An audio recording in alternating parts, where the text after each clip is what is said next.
The coffee was a refuge, a place where time seemed to stand still, at least for a little while. Michael Jackson settled into a discreet table near the window, where the soft light of the sunset filtered through the curtains. He wore a wide-brimmed hat and sunglasses, a simple but effective disguise to remain unnoticed. Though deep down he knew that anonymity was a luxury he rarely got to enjoy. The aroma of freshly brewed coffee floated in the air, mingling with the low murmur of conversations around him. Michael took a deep breath, savoring the calm. In his right hand he held a notebook where he scribbled ideas for a new song. Every now and then he hummed a soft melody, almost imperceptible, as if the notes were a secret between him and the world. It was one of those days where everything seemed to be in its place. There were no cameras, no fans, no uncomfortable questions. Just him, his notebook, and the steaming cup of coffee in front of him.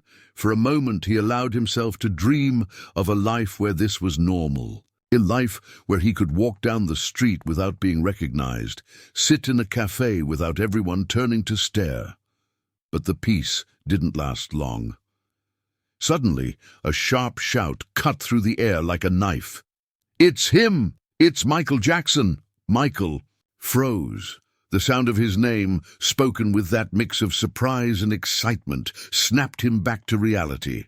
Slowly, he looked up and saw a middle-aged man, nervous-looking, pointing at him with a trembling finger.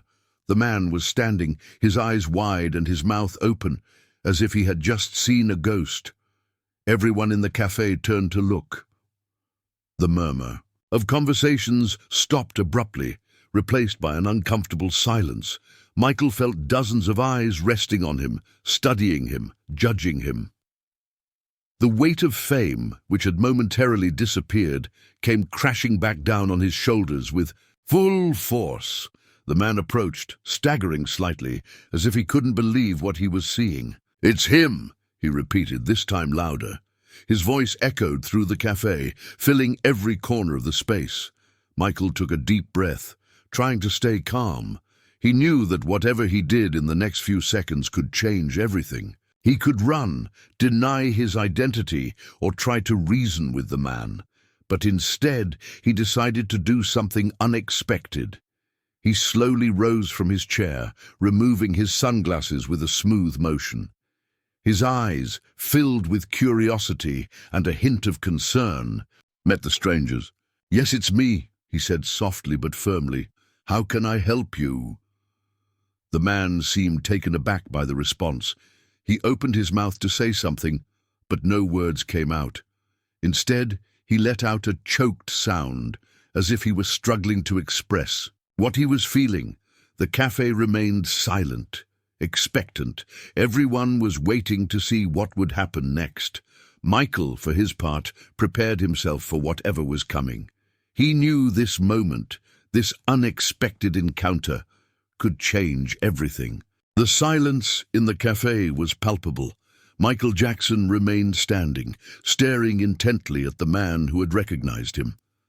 The stranger seemed beside himself, his eyes gleaming and his hands trembling. This wasn't the typical reaction of a fan. There was something more, something intense and unsettling in his gaze. "Are you okay?" Michael asked, keeping his voice calm even though his heart was racing. He knew that any wrong move could make the situation worse. The man didn't respond immediately. Instead, he took a shaky step toward Michael, as if he were walking in a dream. You know why I'm here," he finally said, his voice trembling but charged with emotion. "You can't escape this." The words hung in the air, creating an aura of mystery. Michael frowned, trying to decipher what the man meant. Was it a threat, a warning, or just the confused words of someone overwhelmed by emotion? Around them, the café patrons began to murmur. Some pulled out their phones, discreetly filming the scene. Others leaned forward in their seats, expectant, as if they were watching a play. Michael could feel the pressure of their stares, the weight of their expectations. He knew he couldn't let the situation spiral out of control. "Please, sit down," Michael said, gesturing to the chair across from him. His voice was soft but firm, like someone used to handling difficult situations. "Let's talk. Tell me what brought you here." The man hesitated for a moment, as if unsure what to do. Then, with a jerky motion, he slumped into the chair. His hands gripped the edge of the table, his knuckles white from the force of his grip. "You don't understand," he muttered, almost to himself. "This is bigger than you or me."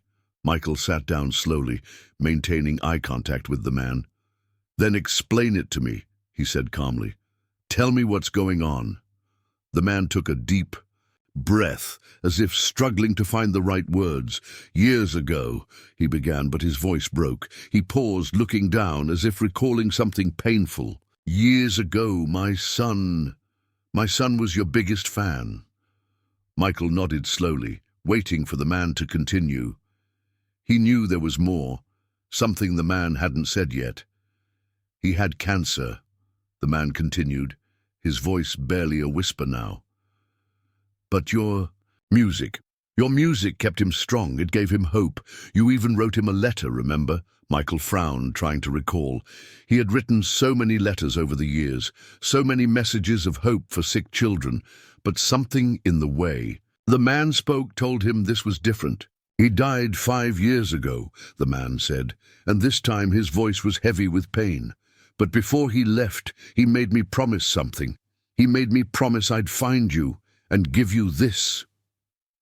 The man reached into his jacket pocket and pulled out a crumpled envelope. He placed it on the table carefully, as if it were something extremely valuable. Michael looked at the envelope, feeling a mix of curiosity and apprehension. "What is it?" he asked, though he wasn't sure he wanted to know the answer. The man didn't respond immediately. Instead, he stared at Michael with an intensity that made him uncomfortable. "Open it," he said finally. "Open it, and you'll understand."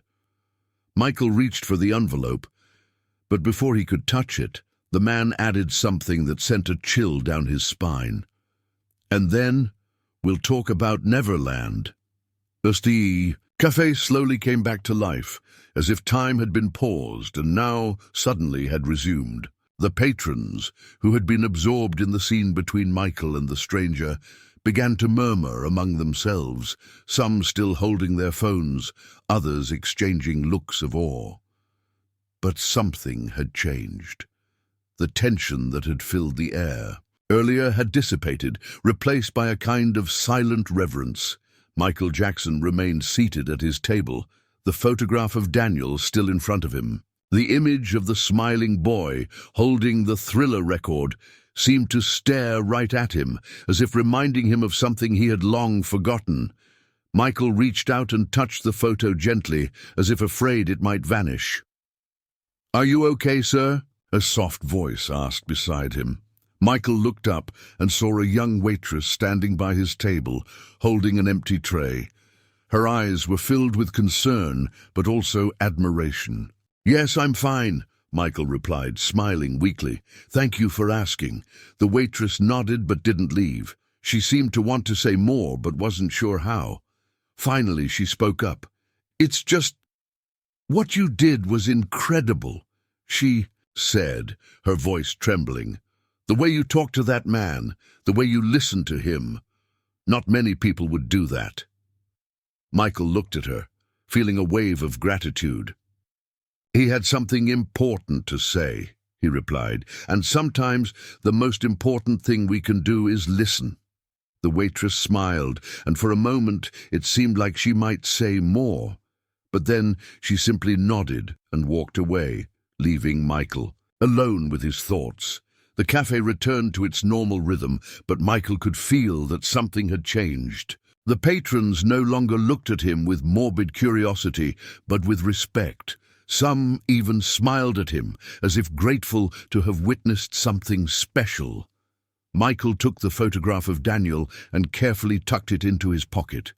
He knew he couldn't stay much longer, Sooner or later, someone else would recognize him, and the peace he had found in this place would fade. But before he left, he wanted to do one last thing. He stood up from the table and walked over to the counter, where the cafe owner, an older man with grey hair, was pouring a cup of coffee. "Thank you," Michael said, extending his hand. The owner looked surprised, but then smiled and shook his hand. "You're welcome, Mr. Jackson," he said. "It's an honor to have you here." Michael nodded, feeling comforted by the owner's words. "The honor is mine," he replied. "This place, it's special." The owner smiled again, as if he understood exactly what Michael meant. "You're always welcome here," he said. Michael thanked him with a nod and headed for the door.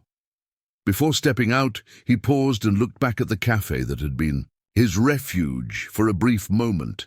He knew he would never forget what had happened here, the encounter with the stranger, the words that had changed something inside him.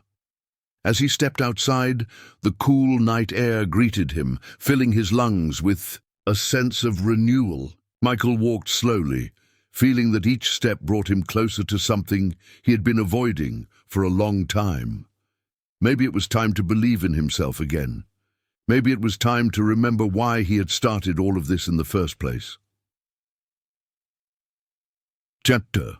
Night had fully fallen by the time Michael Jackson arrived home. The air was still, and the stars shone with an intensity that seemed to remind him that, despite everything, the world was still full of magic. He walked into his studio, a place he had avoided for far too long, and sat down at the piano. The keys, covered in a thin layer of dust, seemed to be waiting for him. He placed the photograph of Daniel on the piano, right next to an unfinished sheet of music. The image of the smiling boy stared back at him, as if reminding him that there were still songs to write, stories to tell, and dreams to fulfill. Michael placed his hands on the keys and, for the first time in years, felt the music flow through him with an ease he had forgotten. As he played, he remembered the stranger's words.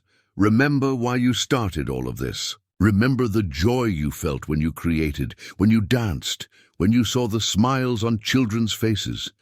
It was true. Music wasn't just a career for him. It was a way to connect, to heal, to bring light to a world that often seemed too dark.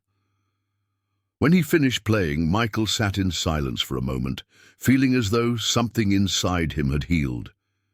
He knew the road ahead wouldn't be easy, that there would still be challenges and unanswered questions. But he also knew he wasn't alone. Daniel, the stranger, and everyone who had believed in him over the years, they were all with him, in his heart. He stood up from the piano and walked to the window, gazing at the starry sky. "Thank you," he whispered, as if the universe could hear him. "Thank you for reminding me who I am." And in that moment, Michael Jackson knew he would never forget again. Dear viewers, this story is a reminder that even in our darkest moments, there is something within us that can guide us back to the light. Michael Jackson was not just an artist, he was a dreamer, a healer and a creator of magic. And although his life was full of ups and downs, his legacy continues to inspire millions around the world. What do you think? Do you think the meeting at the cafe was real, or was it more symbolic? How has Michael Jackson inspired you in your own life? Let me know in the comments. And don't forget to subscribe to the channel for more stories like this one. Until next time, remember, the magic is in all of us. We just have to remember to look for it.